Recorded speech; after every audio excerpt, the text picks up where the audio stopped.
And welcome back, everybody, to another episode of the Still Curtain Podcast. I'm your host, Tommy Jaggi, and joining me, as always, is contributor for Still Curtain, Shayne Kubas. We got so much to talk about today, just so much unrolling in these last couple of days. You're joining us live here. I apologize, have some technical difficulties prior to this. It's always fun when something with your microphone gets jacked up. So we're here now. We're ready to go.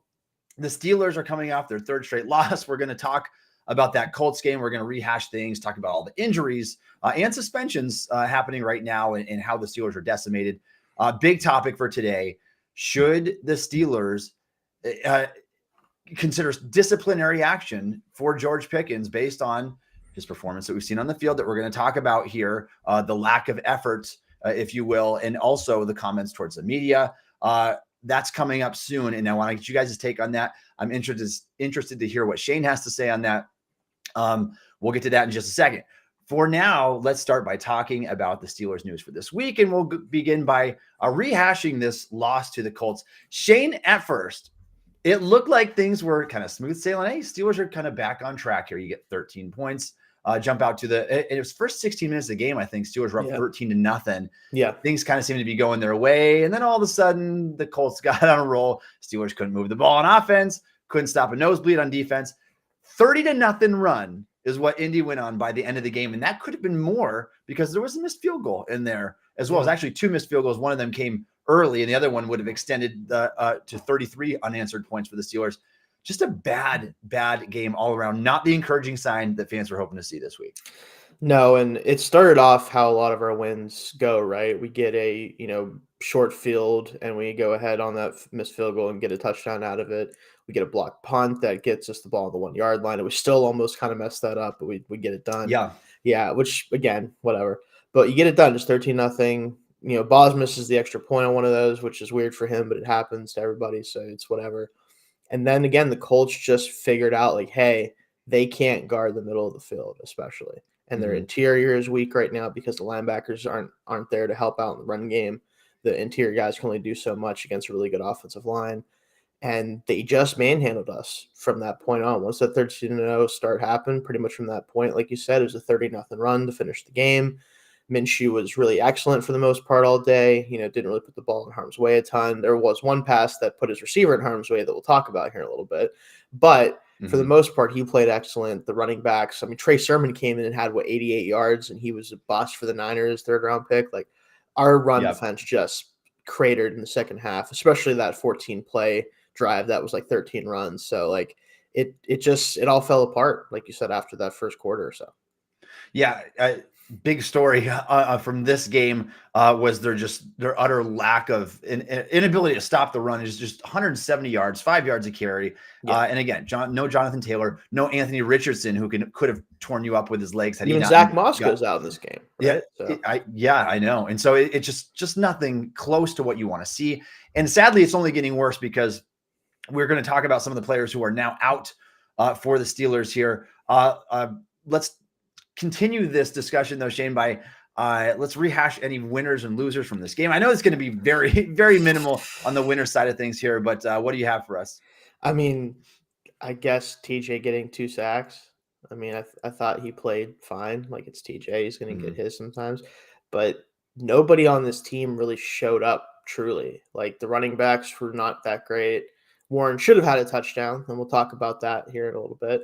But as well with George Pickens, his play on that situation. But overall, nobody really played up to the standard that even we're used to from them, honestly. The offensive line especially. We could just kind of jump into losers.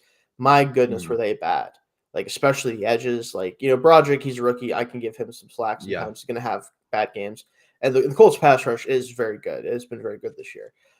But for the other guys, Cole, a mess. Dan Moore, we know he's not good.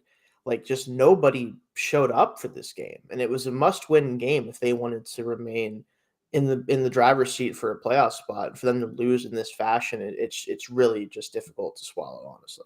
Yeah, so discouraging. And you hit it already, Shayne. It's like the 2-sack game from Waddy. He's splashing the first quarter. I thought what was the only player that was good in this game. Pretty much.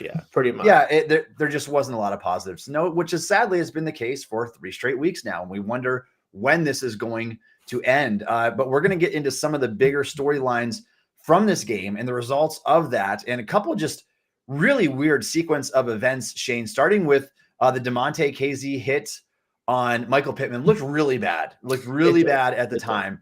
And I voiced my opinion on Twitter. I took a lot of flack for it right at the beginning. And I'm watching this live. It looked bad to me at first. Go back and watch it. Didn't look as intentional. I watch it 6-7 times through again. It's such a bang play.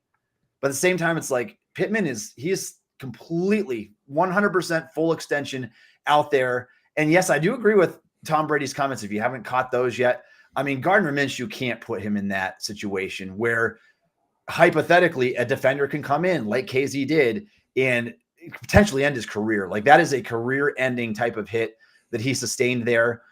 It wasn't as bad as it looked initially because KZ was able to get his head out of the way. I don't think the intention at all, watching it again, was he was trying to hurt the receiver. Obviously he was trying to dislodge the ball, and you got to be able to play defense in some way against that. He gets thrown out of the game. It wasn't surprising to me to see him at all get thrown out of the game because of the awkwardness of that play and going to the head and neck area, even if you didn't make helmet to helmet contact. But I was a little bit surprised to see the KZ has now been suspended for the rest of the year. And if the Steelers make the playoffs, which they probably won't, he's going to be suspended for the playoffs as well. And so big punishment they dishing out right here. I know this is the 5th time that KZ had been fined. I think he appealed 4 of the 5. Yeah. And so it's worth noting there. But what do you make of the season-long suspension for KZ? Was that justified by the league? So real quick, I just want to throw this comment out there from Matt here. What's up, guys? Tough showing in Indy. Thanks for joining us, Matt. It certainly was a tough showing. We'll be diving more into that right now. But as far as KZ goes, so I do obviously some other shows throughout the week, and I did one on Monday, and we talked about it a little bit. I think the problem with this is that obviously we'll start with the play itself. So the flag totally makes sense. The play looked really tough to watch on first glance. Totally like textbook. It's going to be a flag. It sucks. It is what it is. This is the throwing him out of the game. Again, on first viewing, I would understand that. Second viewing, I don't know as much about that, but still, I get it. It happens, whatever. For the NFL to come back from this play and decide that KZ needs to sit the rest of the year, to me, it sets the precedent that if you're a safety in the NFL and a quarterback throws a hospital ball, if they throw a pass that makes the receiver not only defenseless, but also have to fully extend and fall to the ground without being able to control themselves because they're in midair, you should just let them catch the pass. Like that's what the NFL is saying by doing this, that safeties need to play the ball in a way where if they can't only play the ball, or if they cannot safely hit the receiver and they know they can only safely hit them, then they should just allow the catch. And I'm telling you, if that's the case, it's going to be really harder than it already is to play pass defense in the NFL if receivers and quarterbacks can get away with putting themselves in really bad spots. I am all for player safety. I've been on this train since the concussion lawsuits. I've been on the train since I was younger and understood how these hits can affect players. Before this was ever a thing where they were talking about concussions, like everybody should just it makes sense that concussions would be happening in a sport like football. But the problem with it is the NFL needs to come out and tell them exactly what they should be doing. No more of this. Yeah. Well, this hit's bad, this hit's not. Like, come out and say one of two things. Either this play, if it's a situation where the quarterback throws a hospital ball, you're not going to be suspended. You're probably going to get flagged if it's a bad hit, but we're not going to suspend you. It's a bang thing. It is what it is. Or they need to, as a league, be willing to come out and say, hey, we don't want you to hit the guys on these plays anymore. We want you to allow them to make the catch and give your defense a bad position. That it has to be one of those two for me. Yeah, and Shayne, it was a bone-rattling hit, no doubt. And we're so thankful that Pittman was able to get back up after something like that. That's the biggest thing here, that he's all right, because we've seen Shazier's injury or career get ended by a tackle that he made that didn't look as jolting as what that did. And so, but you're exactly right. Like, I wish the NFL would offer an explanation, say, this is how you're supposed to, this is the alternative to this. What is the alternative to this? Like, the guy was parallel with the ground. So I don't know what do you do in that situation short of letting him catch the ball down the field if he's able to control it? So. And I've heard people say, like, oh, he should have played the ball. I'm like, how do you play the ball in that spot? Where do you have to hit him to hit the ball and not him? He's on the ground. Yeah, it's true, because there still would have been a collision and potentially more serious it could have been collision, because if you're playing the ball that's, again, that low at that point, where even Pittman lower was than respect to the ground, you're sliding down and you could collide heads. And I mean, you don't know. I mean, it's such a bang bang play, and the fact that it wasn't just completely missling with the head. The season-long suspension seems a little bit harsh. That's the thing I can't get past, is like, I understand the penalty in the moment because of how bad it looked. On second viewing, I still understand, because by the rule, he still did hit him in the head. He was considered defenseless, even though he was able to get his head out of the way, thankfully, because it means that, both of them probably came out of it better than they should have, right? Like, KZ ended up doing, I think, the best job that he pretty much could. But if this is going to be a precedent where if guys have hits like this, which are going to happen in the sport, because quarterbacks, they'll miss, and receivers, if they're like Pittman, who are 6'4" and athletic, they can go up and get them anyway. There's going to be collisions like this. And, it sucks. It really does. I don't want to see guys get into these spots.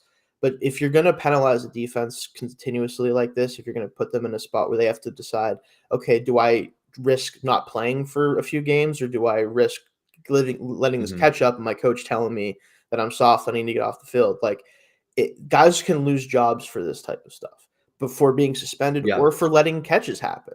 Like, if he's going to let catches like that happen, what's the point of him being out there? What's the point of the safety play being? Like, it's so hard for defenders, and I feel bad for them in a lot of cases, because what the league is trying to do is correct. How they're doing it and the explanations they're giving is where I have an issue with it. That's ultimately what it's about.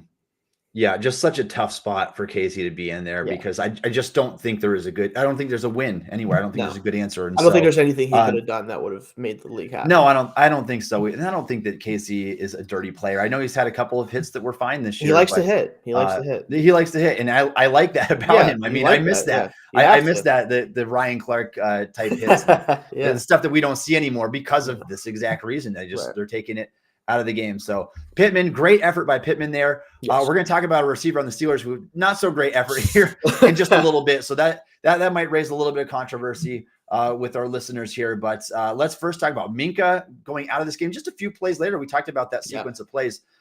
I don't know if it was the play after a couple of plays. I know it was that same drive. I'm pretty sure. Yeah. So Minkah plays the ball really well on a pass that was thrown low and away from him, able to get over there. But then I think it was Patrick Peterson just kind of rolled up on his knee right there, and it doesn't look good. Shayne, it doesn't look good. And there hasn't been a full explanation that I'm aware right now. But it's a potentially serious knee injury, and he's already been ruled out for this game. If it's something to the tune of a sprain or something, even 3 games left of the season, I mean, he's probably shut down. I just don't know if there's any sense of risking him to come back, especially if the Steelers lose this game to the Bengals. So a big loss. And the reason why it's so big is not just because it's Minkah Fitzpatrick, but the Steelers could be without 5 safeties this week, Shayne. 5 safeties. Minkah is already been ruled out. Demonte KZ suspended for the rest of the year. Keanu O'Neal is still on IR. Elijah Riley is on IR with an ankle injury. Trenton Thompson did not practice yesterday with a neck injury. And I mean, my goodness, you could be down to Miles Killebrew at safety. And I just don't know. There is no answer. I mean, there is no answer right now. You could go pick up a guy off the street. You could promote guys from the practice squad. I know they have drawing a blank on the name here. Well, I know right now Eric Rowe and Patrick Eric Rowe have been playing safety in practice, so I think it's going to be those two. So your answer is, I'm going to elevate guys that haven't played football since last year, and we're going to deploy them this week in a must-win game. Like this, the answer here is just as bad as the answer that KZ had on that play. Like there is none, and so I don't know how the Steelers are going to be able to even just have the right communication in the secondary, let alone feeling the right coverages, because you're so decimated right now. You're so decimated. If you want to talk about the middle of the field as a whole, in addition to those 5 safeties that are injured, you've obviously been without Cole Holcomb and Quan Alexander since week 9 and 10 of this season. And so if I'm Jake Browning right now, I got a bullseye right in the middle and deep of the field. I'm like, this is where I'm going, because I don't trust any of these guys in the Steelers to be able to cover. Yeah, like Eric Rose, a veteran, he's been a solid player everywhere he's been, but there's a reason why he was on our practice squad. Mhm. Peterson is going to probably play a lot of safety, which is probably best for him anyway at this point. But again, you're asking to do it in the middle of the season or really the end of the season instead of throughout the year. Like it's just not a good position to be in, right? And again, you talk about Jake Browning, like he's played so much better since the Steelers game for them, and, Yeah. and obviously a lot of it is the offensive talent and everything else. But he's been willing, and I think this is the key for a player like him, is he's been willing to give his receivers chances, right? He understands the talent he's playing around. He's like, I'm just going to let it rip, and if it doesn't work, it doesn't work. But it's been working for them, right? And obviously they're giving a lot of easy stuff too, and it's working. But the problem is the easy stuff is going to work against this defense right now because it's going to be over the middle of the field, short. They can run. Like we saw, who was DJ Montgomery, I think his name is, for the Colts, just waltzed into the end zone on a like crossing route. It was like 2 yards deep. Like it's just there's no one to stop that right now, and it's going to hurt even worse this week if all these guys are out. I mean, if Thompson's healthy enough to play, that's great because at least he's played good for the most part since coming in. But you're right. Like the middle of the field is just a blaring bullseye for the offense for the Bengals right now. Yeah, we're going to get to that at the end of the show today. Shayne and I will give our predictions for Steelers versus Bengals this week. Obviously, a do or die game that will send the Steelers packing and essentially eliminate them from playoff contention this year. If you guys are joining us here in the live chat and you have any questions or any things you want to talk about, please drop them in. Shayne and I would love to get to those. One more thing about the news here this week. Kenny Pickett is at practice, and in fact, he practiced limitedly this week. But it does sound like Rudolph is expected to start, barring some significant change over these next 2 days of practice here. What do you make of the decision to turn to Rudolph? I know like things were so bad in that game with Trubisky. I don't know where to start. It's been 2 straight games of that, 2.5 really go back to the Cardinals game. Decision-making, accuracy down the field, the decision to whip the ball, a YOLO ball on 4th and 2, where you had to move the chains to give yourself a chance. We talked about that one on the last show, I believe. So it's just all that kind of stuff was just wild. So that play came 2 weeks ago now. I'm getting all miscombobulated. It was the Patriots game, yeah. That was the Patriots game. See, these performances are so bad they just kind of blend. Yeah, they're all blend together with me. Like so this week was Trubisky gets benched for Mason Rudolph in the final 2 minutes of the game. Obviously, Mason can't come back. No, there's nothing. I think that was just to send a message to Trubisky. I think it was. And once you bench, I mean, you're not going back. And so we knew that Rudolph would be named the starter this week, barring something short of a miracle for Kenny Pickett coming back here. What do you make of the decision to go to Mason Rudolph? I mean, is it just a little too late at this point? Is it going to make a difference? Again, we've talked about this before, and I talked about it, I think, before you came back from your leave there. But Mason should have been the starter from the get-go once Kenny went out. Because, again, the goal of this offense at this point, oftentimes, is not to score a lot of points or put up a lot of yards. It's to not give the ball to the other team. Of the quarterbacks on the roster at the time that Kenny went down, who I felt was the most likely to not do that 2 or 3 times a game was Mason Rudolph. You can argue who's an actual better player. I don't really think it matters that much. I think they're different players at this point in their careers. Mason knows that he is a backup quarterback. His job is to not give the football away. It's to try to move the offense, just take what he's given. I don't think he's going to do too much, and that's what Mitch's problem was.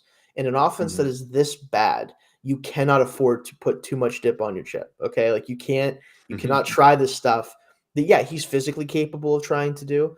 But again, the big plays, they're great if you can get them. Obviously, this offense doesn't get them.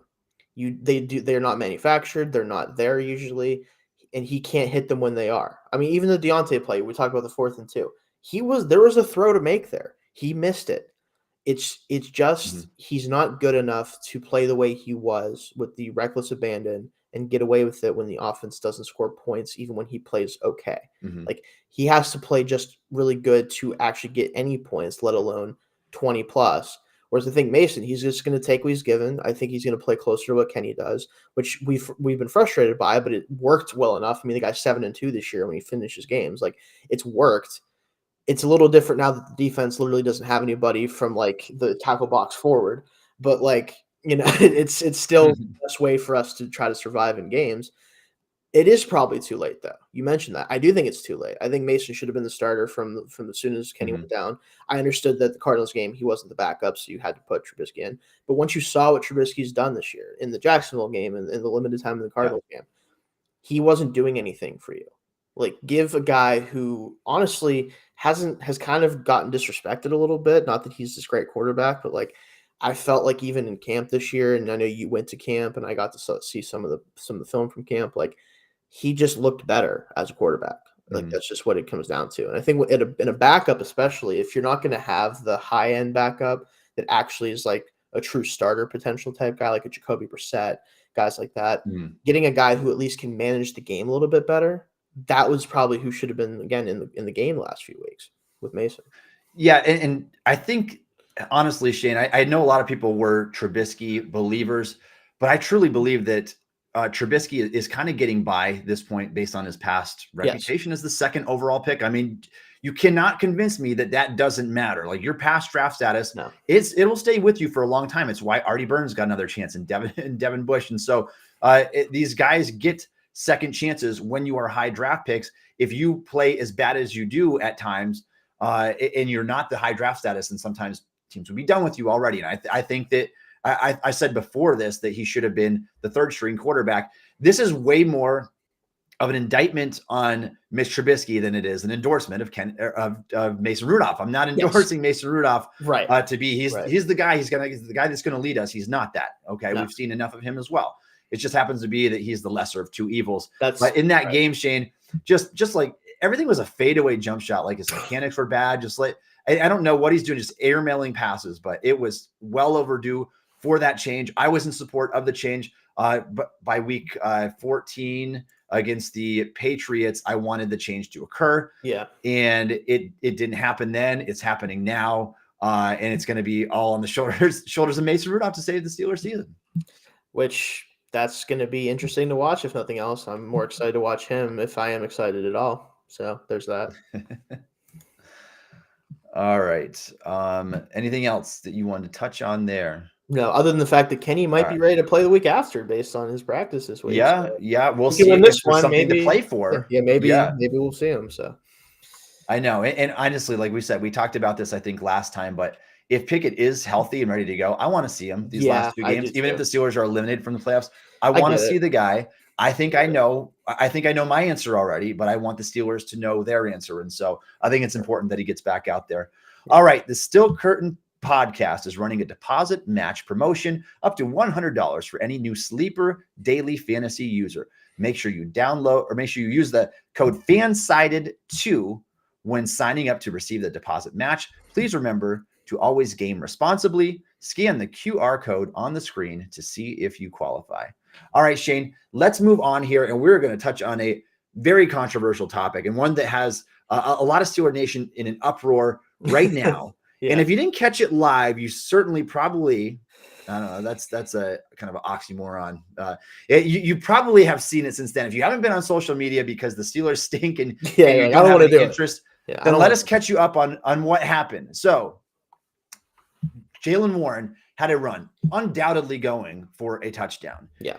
And there's videos that have gone viral on Twitter right now that George Pickens just completely gave up on a block, just zero effort. His man, he had one guy to block, literally straight in front of him, and Warren was 1 yard away from the end zone. Just the guy completely slips the block because Pickens didn't care at all. Warren gets tackled at the 1 yard line. They go on to score anyway, but it's besides the point. The lack of effort here was disgraceful. He's been called out by Peter King and Mike Golick, many in Steelers media. And then on top of that, after the disgustingly poor display of effort, Shayne, he goes and talks to the Steelers media, and he does not own any of the blame for this at all. In fact, he justifies this. So instead of saying, yes, I was in the wrong there, I should have blocked, Warren should have scored, that's my bad, I cost him a touchdown, nothing like that, nothing that resembled that in any way. What he did say was, yeah, I want to get an injury. It was essentially his words. I'm paraphrasing. It was something along those lines. And he referred to Tank Dell in the injury that he suffered while blocking in a similar situation, but Dell was more in line. Somebody rolled up on his leg.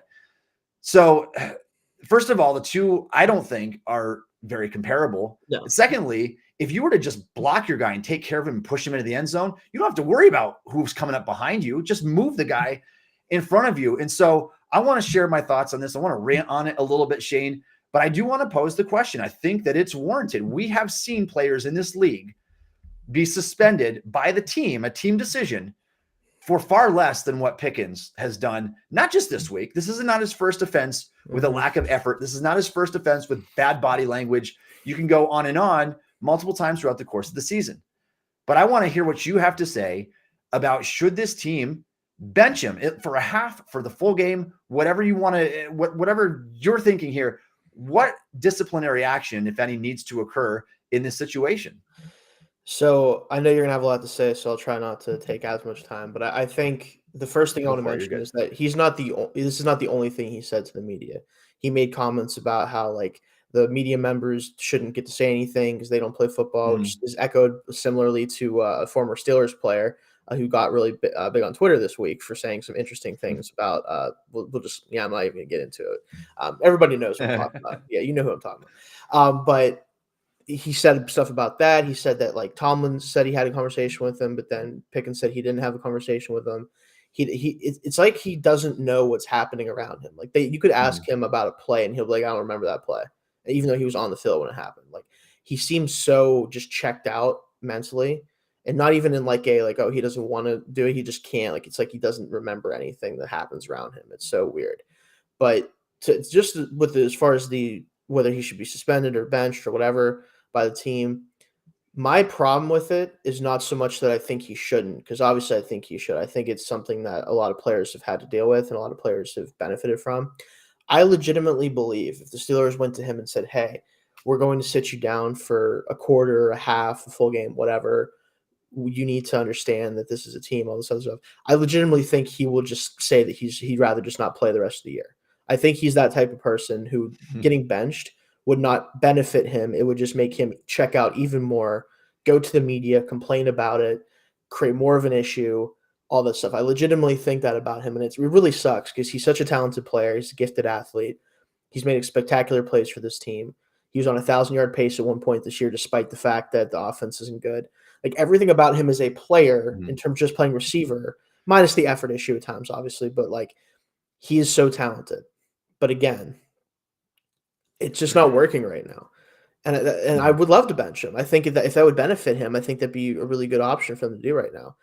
But if they don't bench him, it does just continue to allow him to get away with this stuff. So it's like, what is the actual answer? I really don't know for a player like this. Because, again, I really see the scenario playing out where, okay, fine, you want to bench me? I'm going to go on Instagram and like all sorts of stuff that says the Steelers suck. I'm going to go on and do this. I'm going to say stuff to the media. I'm going to, when I do come back and play, I'm going to give zero effort now. You think I wasn't giving effort before? I'm really not giving effort now. Like, I legitimately believe that's what he will do. Yeah. And if that doesn't tell you everything you need to know about his mindset right now, I really don't know what else to tell you. Like, I want to defend him as a player because he is very good. But at some point, he has to decide what type of player does he want to be? What type of teammate does he want to be? Because if he's only going to be happy if you give him the football, and they should give him the football. I'm not, like, that's the part of the problem. It's like, he is frustrated for a reason. It's not like he is frustrated just because he is frustrated. Like, there is reason for him to be frustrated. But the best players in the sport, when this is happening to them, they at least are not, they don't stop trying. They don't stop playing. They don't stop doing the things that they're supposed to do. They might deal with it internally. They might say something about it to the media or something like that, but they're not going to just suddenly stop giving the effort that we know he can. One of the best things about him, his college tape, is him just bench pressing corners into the ground because he loves doing it. Like, that type of stuff hasn't been happening this year because he's not getting the football. And if the only way to get him to play hard is give him the football, then great. I guess you should try to feed him the football. It's probably the best course of action on the field right now. But long term, I really don't know the solutions to this issue. Yeah, Shayne, you talked about it. I think that there's a chance that if you bench him, he could just get sent into a tizzy, spiral out of control here. Right. Because we have seen, I mean, I think, Shayne, I think he is the worst player I have seen in the NFL in quite some time when it comes to hiding their body language, Yes. hiding your emotional status and how you are Zero feeling. finesse. There's zero ability to do that at all. Like you can tell, you can almost read his mind by seeing how he responds in his body language on and off the field, when he's on the sidelines, when he's on the field.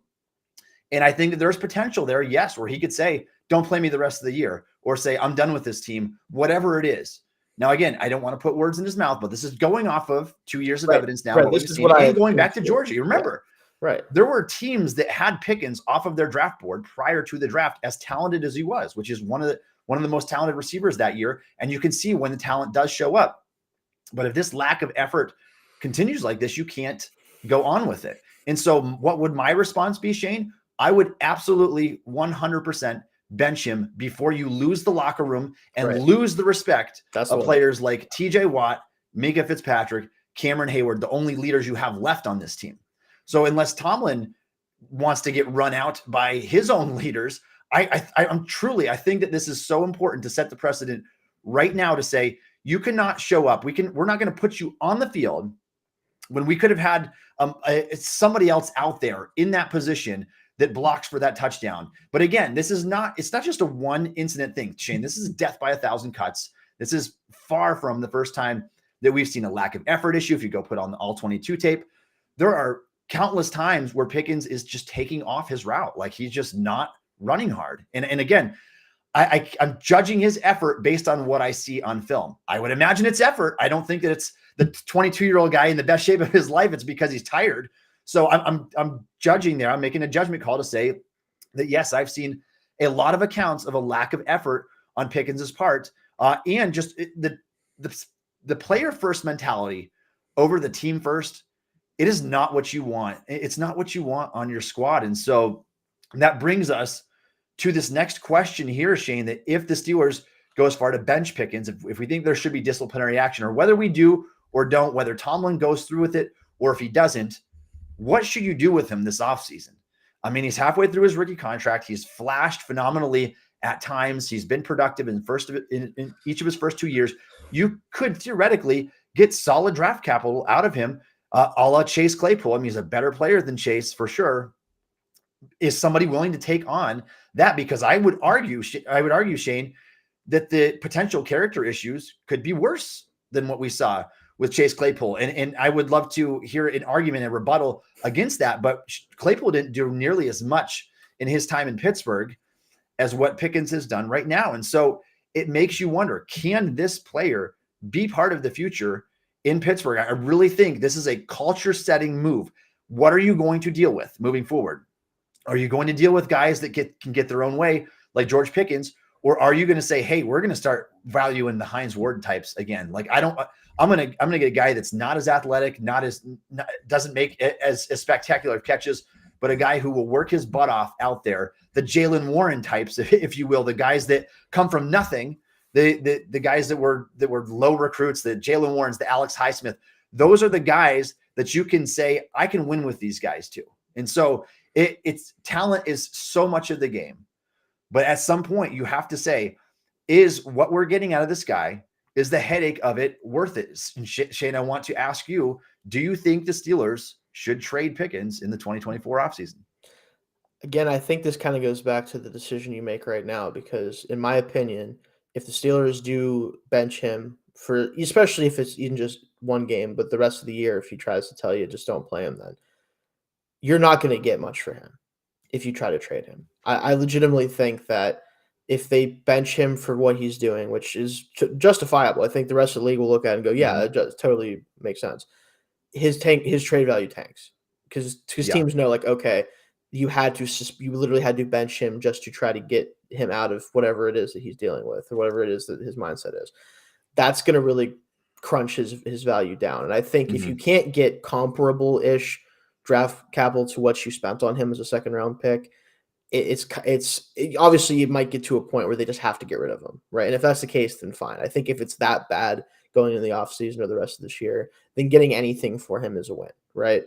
But I would hate to see a player this talented go out the door for like a 5th-round pick, right? Like it would make me feel bad, as much as it might still be their best move. And that's part of why I think maybe to bridge the gap, I think maybe what the Steelers should do is going into this game, Tomlin has to go to Pickens and explain to him, listen, I'm going to give you the first quarter. You have to show me 100% effort. You have to run out every route that you run. Whether it's a decoy route, whether it's whatever, I want to see you run hard through everything. I want to see you block hard on the run plays. I'm going to run the ball your way sometimes, and I want you to block the corner, whoever it is your responsibility is. And if you give me full effort that first quarter, we're going to throw you the ball. We're going to try to get you the ball too because we need to score points. If you give me that full effort, we can have you can stay in this game. If I see any of the stuff that's been happening on the field the past few games, your day is over. I think that might be the best way to kind of try to get him out of whatever it is that's making him play like this and act like this, is give him an ultimatum essentially of like, I want you to succeed here. I want you to be a 100-catch, 1,500-yard guy. Like, I want that for you. You're talented enough. You have to go out there and show me that you're willing to put the effort in to do that. And if he doesn't, then he tells you his answer that he doesn't want to be that type of player. He doesn't want to be that level of player. And you can sit him down and you can move on from this offseason. And I think that might be the best course of action for them to do. And then trading him in the offseason, if you can get something comparable to his draft capital, I do think it's probably worth just getting out of it because I don't know what's going to happen this offseason. We don't know how coaching is going to change. We don't know what the philosophy is going to be on offense with the new coordinator, whoever it ends up being. Like, we just don't know any of that right now. And for him to go into a situation like that where, maybe the offensive coordinator comes in and says, hey, you're a really good player, but I think you're really more of like a specialist, and we're just going to try to get you the ball sometimes in these situations. His top will pop off. Like, it'll blow up.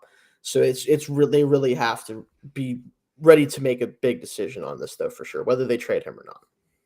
Yeah, and going back to that decision, even this week, like it's going to be bad both ways potentially, because you could lose your locker room over it by saying this is what's tolerated. I mean, you're gonna allow this to continue again. So, or like you said, he could sabotage his trade value. He could pout the rest of the time and show even a worse effort when he's out there these last 3 games if they decide to put him out there, or if they bench him.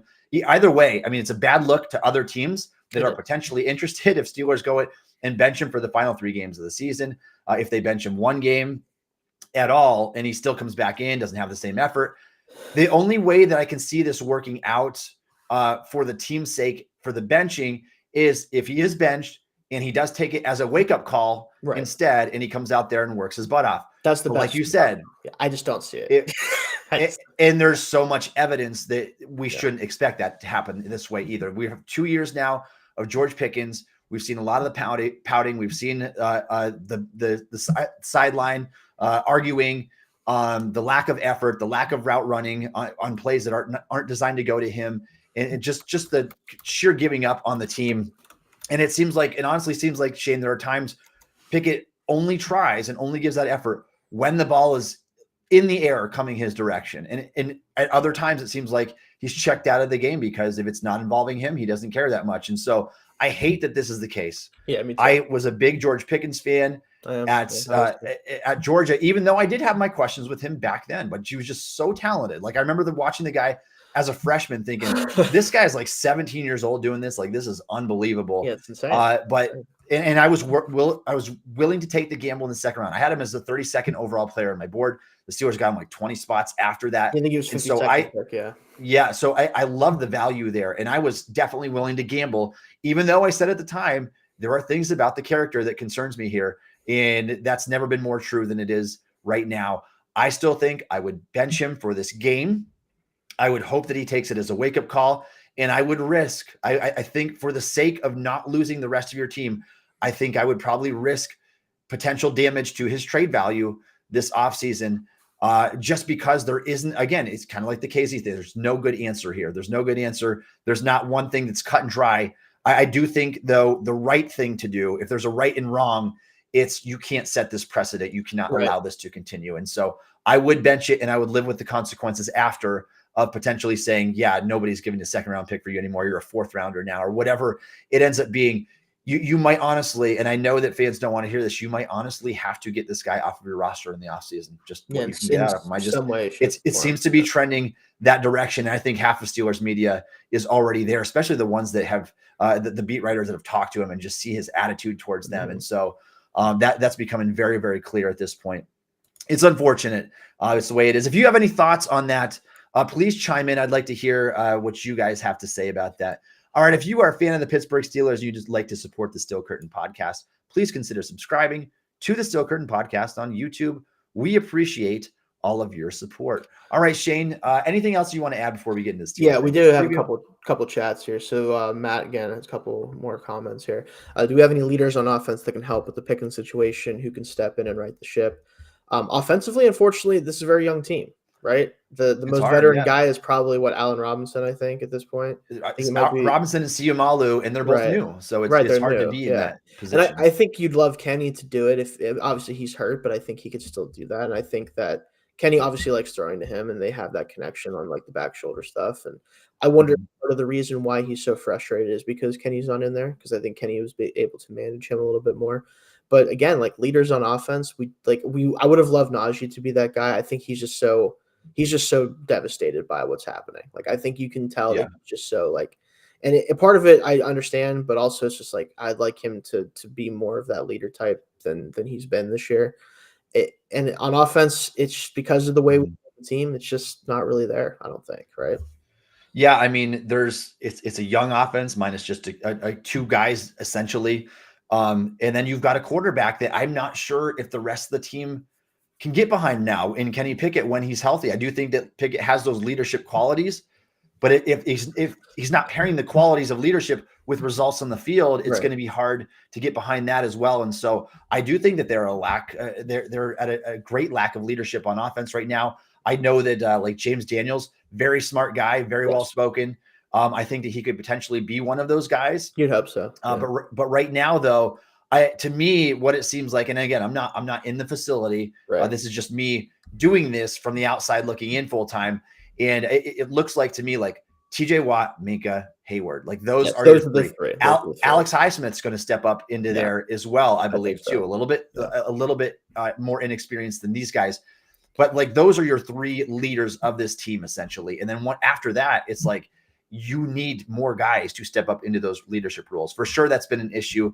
For sure, it's been an issue with the coaching staff, and so that is something that will definitely need to be addressed. And then what do you guys think of Tomlin electing to punt instead of Boswell kicking? I think it was a 56 or 7, but still yarder in the game. His explanation tells you all you need to know. He didn't have faith in his team.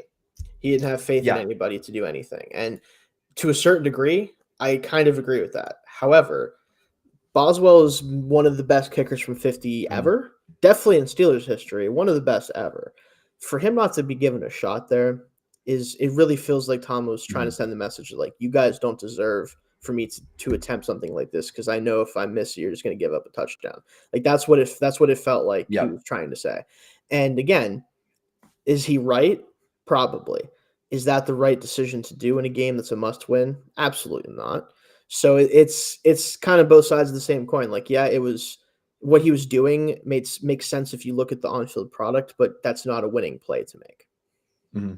Yeah, Matt, good question. This was a cowardice move. It really was. Yeah, I mean, he was afraid. You've got a kicker. I don't want to do this right now. He's missed 2 field goals in the entire year. And honestly, it would have been one miss because he drilled a 56-yard, drilled it this year. Back in week 7. I can't remember what Jaguars game. It was the Jaguars game. Drilled the field goal, and then the Steelers got a penalty, 5-yard penalty, backed him up. Missed the 61-yarder. And so he really should be kicking like 96% right now. Yeah, it's at 92. It's insane. You're telling me that 92 in a dome, we're in a dome here. Give Chris Boswell, one of the better kickers in the league, probably the top 2 or 3 player in your roster right now, a chance to do this. That's a better chance than any. I mean, your defense isn't good. Your offense isn't good. You might as well trust your kicker, who's one of the best players on your team. I think it was a cowardice move. I don't think it would have made the difference in the game, obviously. No, but it just showed the coaching right there to say, this is why Tomlin is 32nd in the league when it comes to going on at 4th down, when it comes to aggressiveness. Overall, you measure aggressiveness. He is bad at it. So, I agree there. Anything else you want to get to? And we'll talk about the Steelers-Bengals game. All right, Shayne, let's preview this matchup here. The Bengals are hot and the Steelers are not. I mean, that's basically all there is to it right now. Cincinnati has won 3 of their last 4 games with Jake Browning at quarterback. Surprisingly, that one loss is to the Pittsburgh Steelers, where they only mustered up 10 points in a 10-16 loss. But they've been really good since then. In fact, I would go as far to say that Jake Browning has been red hot. Like he has been Joe Burrow light. That's the word I used to describe him here when I just had a Q&A with Lee of Stripe Hype. And so I think that he really is. I mean, he is a player that is grossly outperforming expectations, where I feel like Mitch Trubisky as a backup has fallen way short of his backup expectations being like the most expensive backup in the league. And so it's been the polar opposite stories there. And they're showing that not only can they win with him, this Bengals team can absolutely make the playoffs with their backup quarterback, and they're in the driver's seat to do so. They're the 6th seed right now. And so when we look at the odds, starting with the odds of this game, it is not surprised to see the Steelers are home underdogs. Shayne, if they lose this home game, they will have a losing record at home, and that'd be the first time since, do you remember what I saw it the other day. I forgot. It was quite some time, and I had the stat in my head. It's escaping me right now. You can look that up later if you want to see it, but it's been a long time. It's been a long time since Steelers have had a losing record at home. Most teams are obviously better at home than they are away. And then the Steelers just coupling that with the fact that they've never had a losing record under Tomlin is pretty bizarre that you get kind of just this hammered on all at once like this. And so Bengals could potentially make that happen to the Steelers. They could shatter their playoff hopes. I mean, 7-8. I think we're looking at this time next week in the show, you get that E next to their name, they'll be eliminated because there are just too many teams in that race right now. So obviously it does bar some of the things that are going to happen this weekend around the league. Like if everybody pulls up a dud in the AFC right now that are all like tied, like in that bunch of like 6 teams right there, then potentially they could still stay alive. They'd have to win their last 2 games.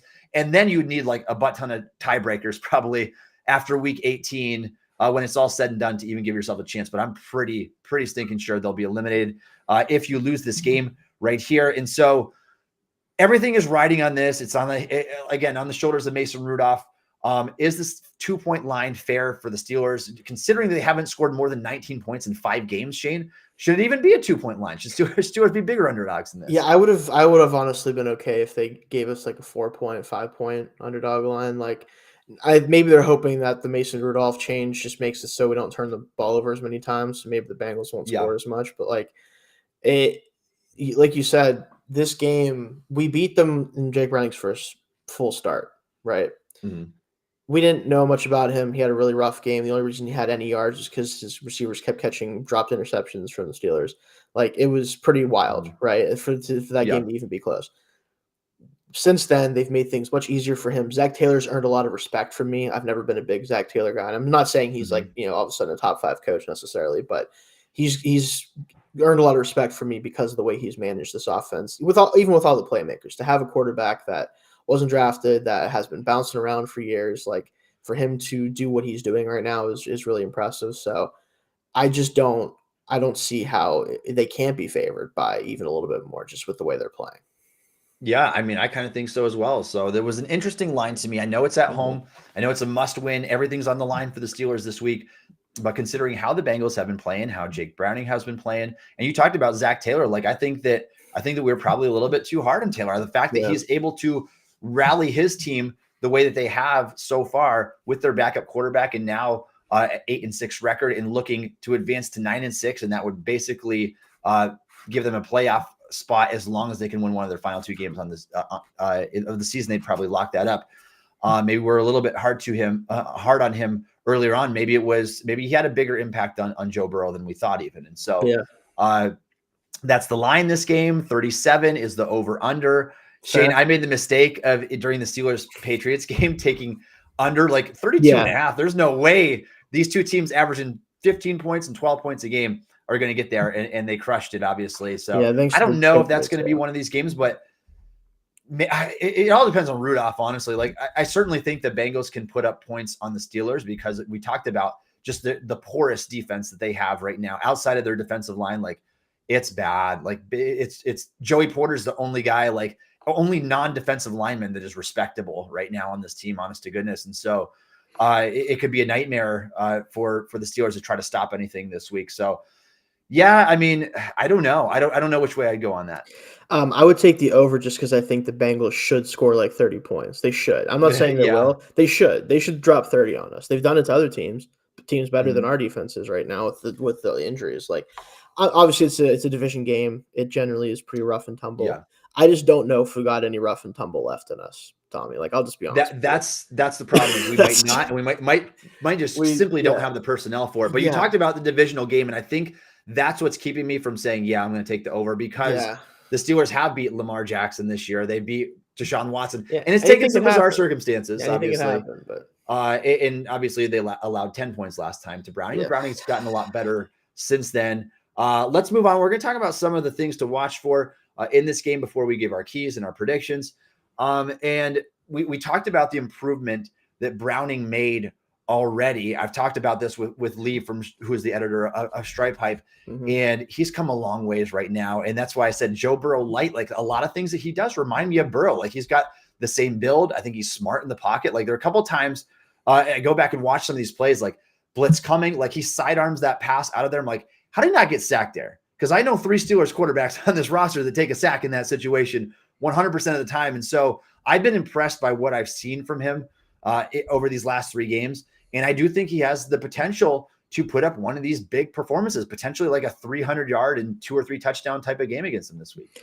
Yeah, I think it's totally possible, and I think it should be expected, honestly, if you're a Bengals fan. Like, looking at the Steelers roster on defense right now, like, obviously you have to worry about the pass rush and can you block these guys well enough, but he's shown enough poise in the pocket for the most part to get the ball out quickly and to do what he needs to do, and I think they're going to game plan for that, because Taylor knows if they go into this game and they just get the ball out quickly, there's nothing the Steelers can do about it. The corners aren't good enough outside of Joey. They could just pretend Joey doesn't exist. Like, just be like, that side of the field doesn't exist, whatever. Like, they could do that and get away with it. And I think they probably will for the most part. Obviously, if there's a matchup they like or something, whatever. But I think ultimately, like, that's going to be the game plans. They're going to try to throw the ball short for the most part. If they get a deep shot opportunity, great. But they're not going to worry about doing that because, frankly, they don't have to. And just manage the game. If points come from that, great. But they probably don't need many anyway, right? Like, if they have a couple drives or a couple short drives, they can get away with it because they have the other offense on the other side of the field not really doing anything. Yeah, and you talked about that. I mean, he should tear them up. If you can find a team out there right now in its current state that is worse collectively at linebacker, cornerback, and safety right now, I'd love to know who it is. It doesn't exist. If you talk to a fan outside of the Steelers fan base, they wouldn't be able to name all but 2 guys in this group right now. It's probably Porter and Peterson. Like, the rest of these guys are just they're Jags, and so it's again, they're put in really tough situations. These are great football players. Don't get me wrong. These NFL caliber players, I could never do what they do. Right. The Steelers are in a tough spot. They aren't supposed to be playing right now.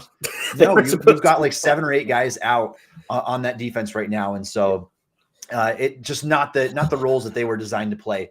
I want to talk about a matchup in this game and kind of just a guy on the Bengals that I think has just been one of the more underrated players in the league for a couple of years now is Trey Hendrickson. Yes, absolutely. Like, this guy does not get enough love. I know he's not a great run defender, but he is smooth as a pass rusher. He can get after the quarterback. He's got some bend. He's got pass rush chops and some quickness. And so 15 sacks for Hendrickson this year. He gets to go against Dan Moore this week. So there's something else that we don't love. So now we've got Mason Rudolph, a bit of a statuesque quarterback back there. Dan Moore protecting against Trey Hendrickson, who is 3rd in the NFL in sacks, only behind TJ Watt and Daniil Hunter with 15.5. So he's right there still, just a sack away from the NFL lead. I think that Hendrickson could have a huge game this week if the Steelers don't offer a little bit of help. Yeah, he's my number one concern for them because Mason is probably going to do a good job, like I said, protecting the football. He's not going to try to do too much. However, you can't do even that if you're on your back 3 times, right? Like, and we know Dan isn't good, right? We know. I think someone called him Dan Less in a tweet I saw the other day. That was pretty good. No offense to Dan, like that's mean, but it's funny. But again, like we know he's not going to win that matchup, right? Like we can pretty much pencil that as a loss. So you do have to help him in some way. Does that mean you keep Jaylen Warren in the backfield more, which sucks because he's like the only guy who we can throw the ball to other than Deontay most of the time?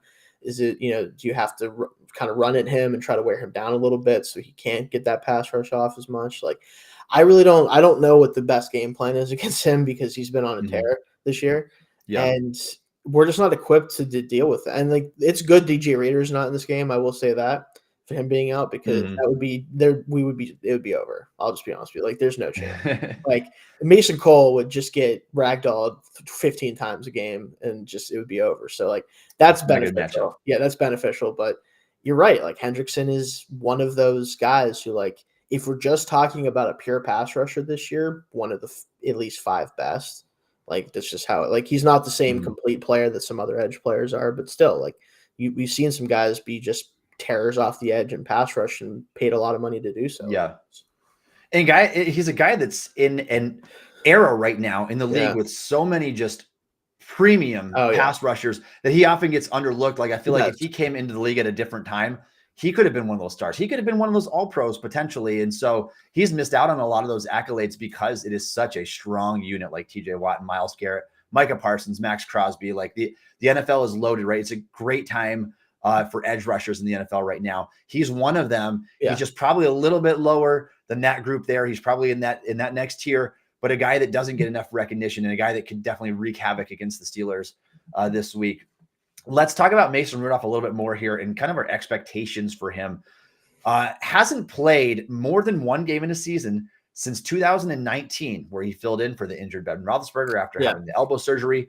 Rudolph was good enough in that season to help the Steelers aid them to an 8-8 record. I think he was 5-3 as a starter, and then Duck played a little bit there. And so I don't know what to expect. I'm really tempering my expectations here though, because I've seen games of Mason Rudolph where he can be checked down Charlie and kind of just stay in there, go through his first read and then dump off the ball. I want him to be kind of like big stones in the pocket type of Rudolph, where I'm slinging the ball down the field and making wise choices with it. Obviously, you don't want to hand the season away right from the get-go, but if you are just going to check the ball down, you will lose this game, and you're not going to keep pace, I don't think, with this Bengals offense with the way that Jake Browning has been playing.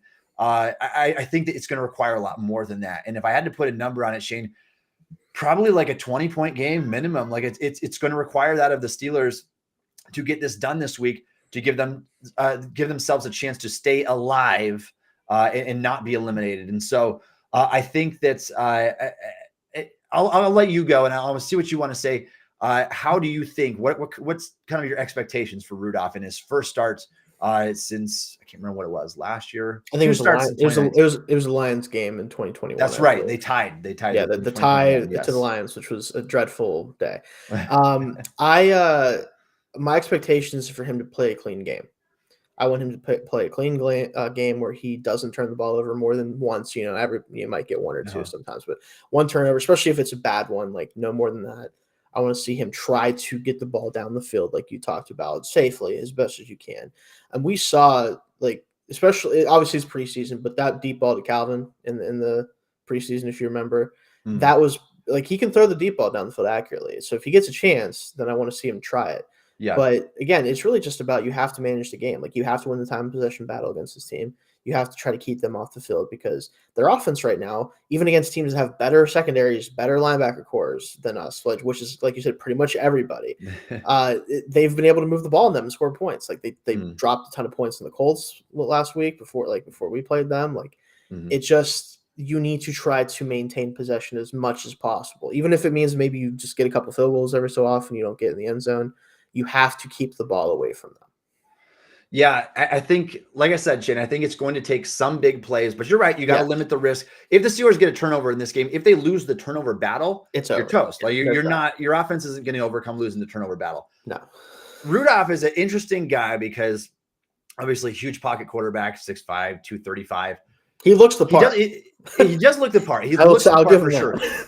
If it makes any sense at all, he's got more throw power down the field than he has velocity. Like, I don't think he's a guy that's great at like driving the ball, like on these corner routes or out routes, like putting it on a rope, but he can loft the ball up and throw it way down the field in stride, which we saw him to do to James Washington, who ended up leading their team in receiving in 2019 when Rudolph was there. So I want to see the occasional go ball, but post and slants, please let those be your best friend this week. You have to utilize receivers after the catch, because Rudolph on his own is not going to be good enough to overcome all of the things the Steelers need to overcome this week. So please let that be their game plan, and hopefully he can take care of the ball at the same time. Two other things I want to talk about here in this matchup is things to look forward to. And I know that, kind of forget playoffs at this point. If we're being quite honest, the Steelers would have to win. They would have to win all three of their last games. Yeah. And then even then, it could potentially come down to tiebreakers. And the likelihood of them winning 3 straight games to close out the season is not very good. So if I just want to be – I do want to be positive here, though, because it's not all doom and gloom. A couple things to look forward to here. The rookie class has been awesome this season. I think fans are just excited about this group. Look for Broderick, Joey Porter, and Keanu Benton. Benton's a guy, which I don't know why. His snaps have gone down for like 6 straight weeks. Please let those snaps come back up again. Let us see what we have in this guy. I don't know. So just watch for their development potentially in this game. I just want to see. I want to see something to root for, if not going into the playoffs. And then the only other thing, Shayne, I wanted to mention was TJ Watt chasing that 20 sack mark. He needs 4 sacks in the final 3 games. It's doable. It's not going to be easy. He probably needs like one of these games to be like a 3 sack performance or something big here. So. That's the other thing. And he's 3rd in DPOY voting.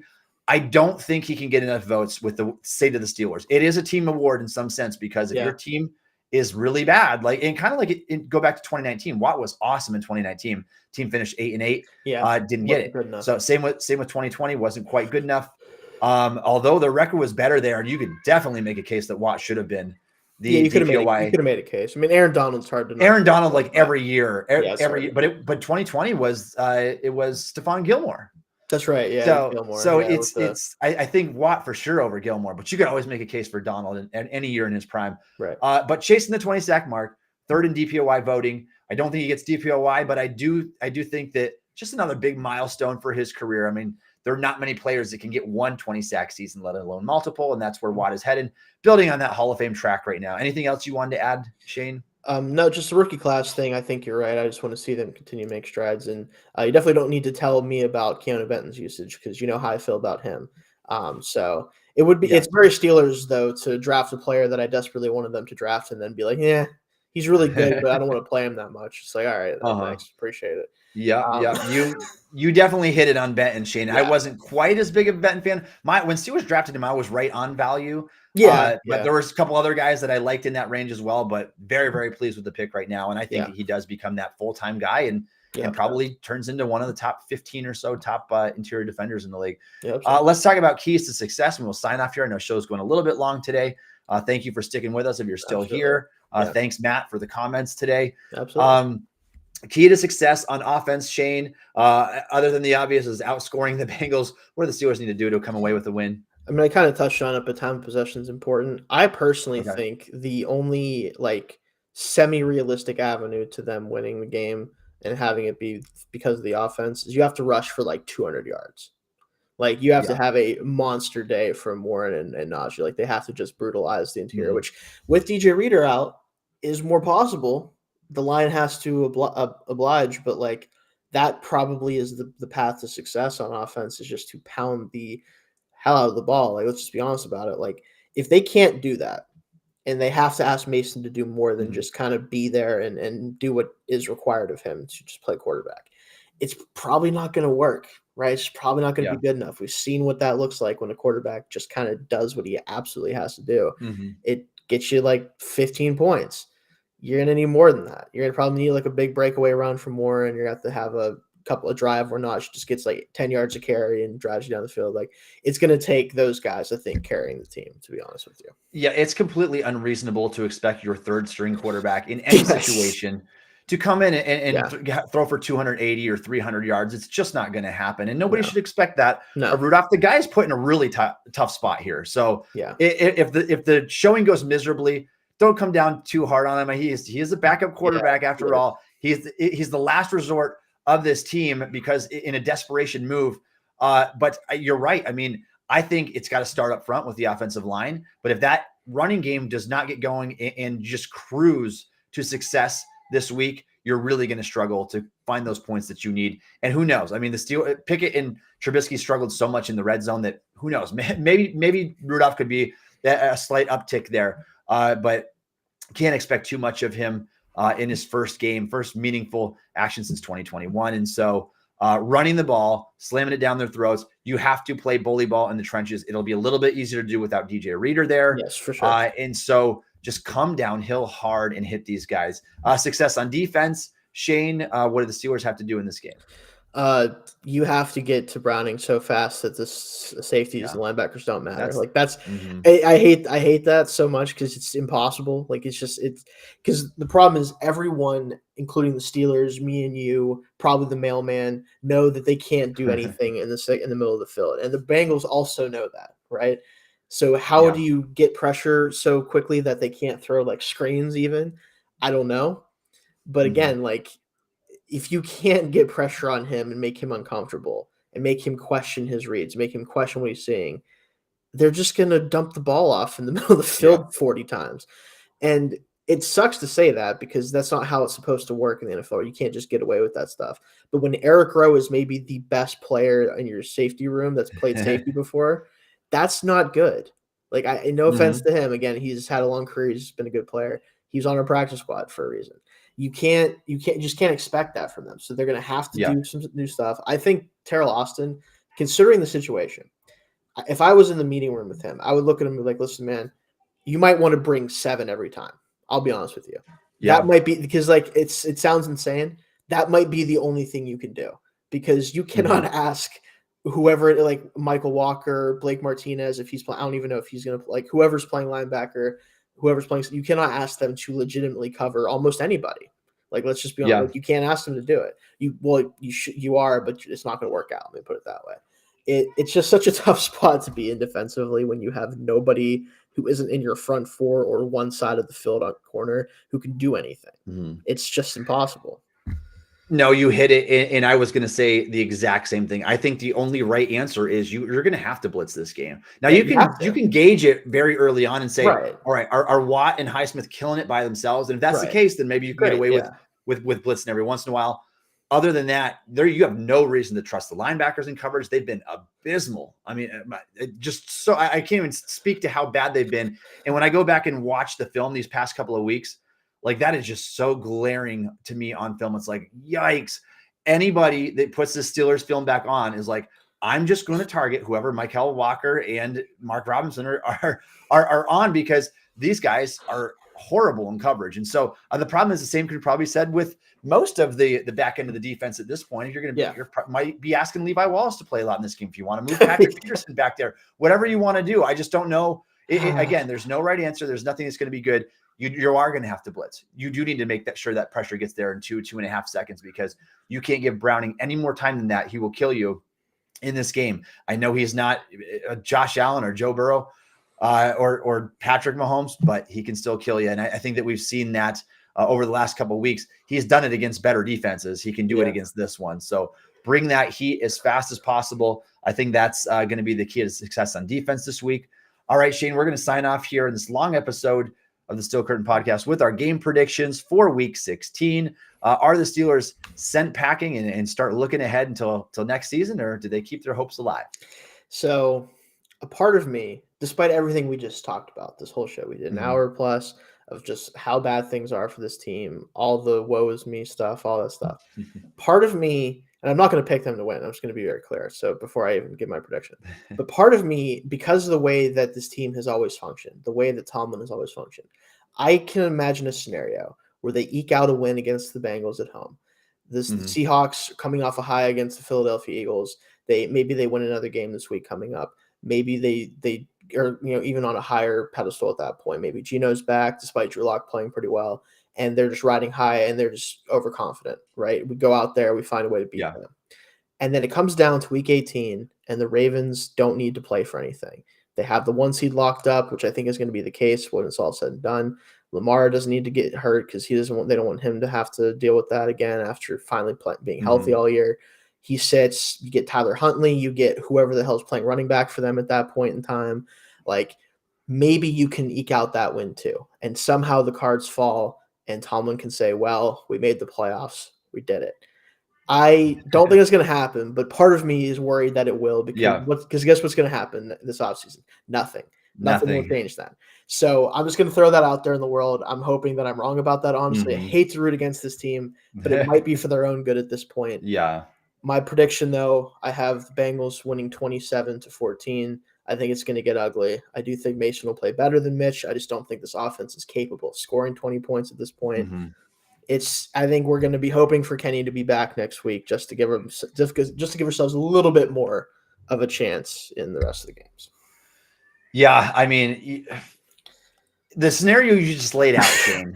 It feels possible, doesn't it? That is so Pittsburgh Steelers football right there, where it's like, oh, you're up and you're down, and you finish just above 500, and you come right into that playoff hunt. You're right, though. If that were to happen and they were to play out those 3 games, they go in just like that, and they squeak out wins these last 3 games, I could see a scenario where they run it back and say, one more time. You got one more year in contract, Tomlin. We did it. We got you guys. We're going to do it again. And I think the definition of insanity is doing the same thing and expecting different results. And so that's why we say, again, Shayne and I don't root against the Steelers. We're big Steelers fans. We love this football team, but we also care about the future of this team. And I think that it does need to go in a different direction. I think that that's been abundantly clear as time has gone on. Having said that, I'll give my predictions. I do not see the Steelers having the ability to score enough in this game. I just really don't. I know they held the Bengals to 10 last time with Browning. I think he's grown a lot since then, since week 11. I think that, like I said, I think the magic number is 20. If you can get to 20 or higher, I think the Steelers will have a chance. I just don't. There's no reason at all. Giving us no reason to believe score 20 points. I mean, you have to go back 5 weeks for them to score 20 points in a football game. And I just don't think it's going to happen with their third string quarterback. I think it's just a desperation move. Rudolph has not had a lot of time to prepare. I have the Steelers losing this game 20-16. I do think that the defense puts up a little bit better fight. I think that just knowing that this is the do or die game, they're going to give it what they got. But I just don't know how those parts are going to come together at linebacker, at safety. You're right. It could be way worse. It could be in the 30s, and it wouldn't surprise me at all. I do think, though, that this is a team that is at least fired up, knowing that we are done. If we lose this game, it's over. We are essentially done. And so I have 20-16 Bengals in this contest. If you guys have a game prediction, let us know. Drop it in the chat for us. I believe I'm going to be off next week for a Christmas holiday for the company, but I'll be back in the new year. Shayne, are you doing a show next week, or are we just skipping one? I should be able to do a show next week. I should at least be around to do one if we're able to. Okay. So I'll probably be on, at least to talk a little, even if it's a short one, just to recap how things went. So. All right. So if I'm not here next week, Shayne will be with you. Right. And we'll go from there. But we're usually live every single Wednesday at 1:30 p.m. Eastern time. We also do a recap show on Tuesday at the same time, 1:30 p.m. Eastern time. You can catch those both live. Thank you for joining us today on the show. You can follow Shayne on Twitter at Shayne Kubas. You can follow me on Twitter at Tommy Jaggi. You can download the Still Curtain podcast wherever you get your podcast.